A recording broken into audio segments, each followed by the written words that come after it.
sisi awo my zamani that's what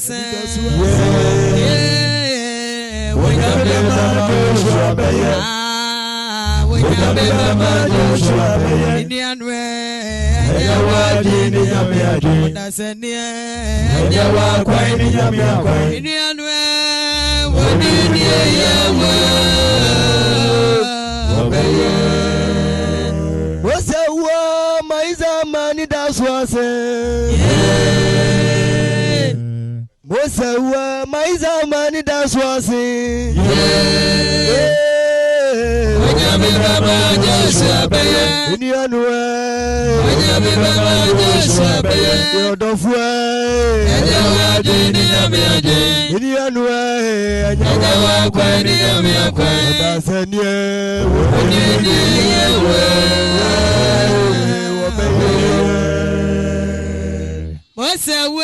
my zamani that's what Aqua Mosawa my zamani that's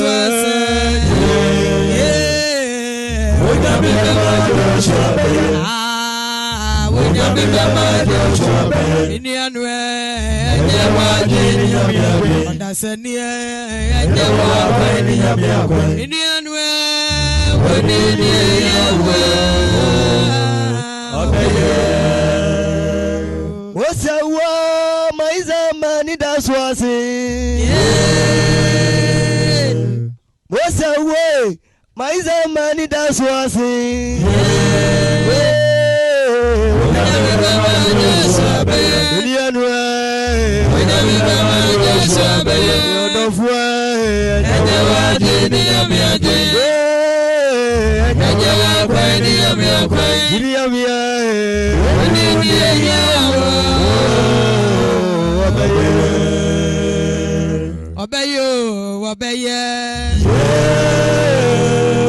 Obey my worm, dear Russia.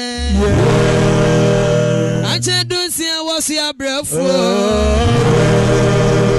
Why is a brasses of for ye? Why you be my son and Anwe? What did Daniel Jatamina?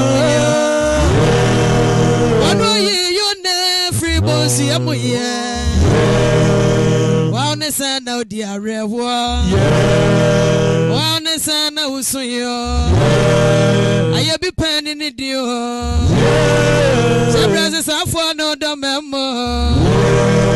That's a near. That's a near. Indian way. What did you Obey you, obey you, obey you, many will be away. One man is an Usu, Yamia. Oh, Yamia, why your blessings of way. Yeah, what about to the Aquanio? Me wa ye bia na ye nya mediada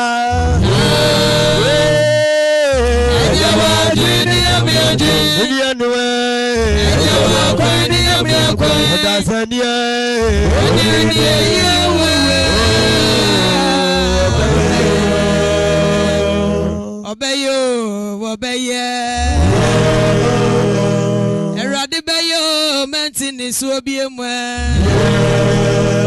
Eradibayo meni arawobiemwe Wobie nensa mati asifonya ne awope Odidi mi o se ni die no nyamda Fawani tu eradi suo Eradi kwani ni pabu afuo ye Oni pabu afuo ni Emmanuel Obeyama wa mwedi arusie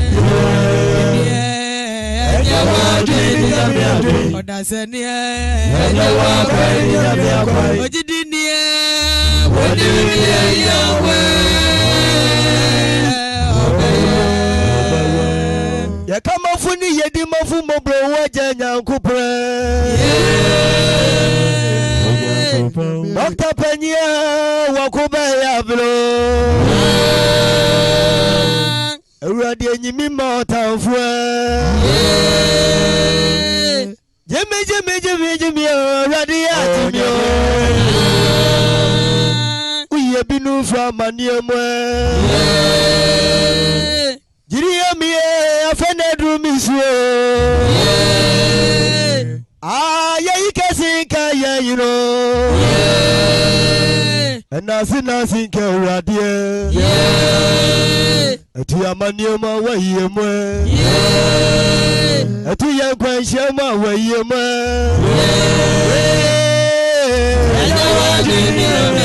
Odasania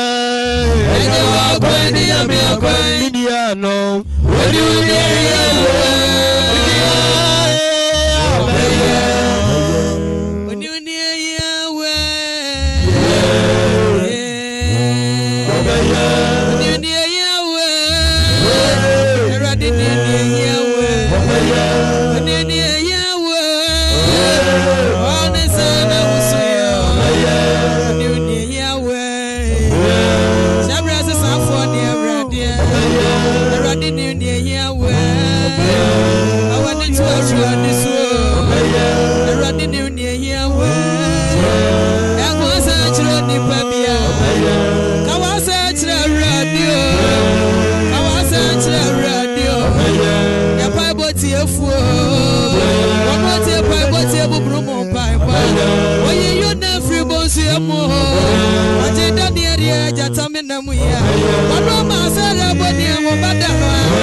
Moses ya wo maiza manida Wonya beba ma Joshua beye minie Wonya beba ma Joshua beye Wadasenie Eja wadi ni nyami adi Ojidi nie Eja wakwai ni nyami akwai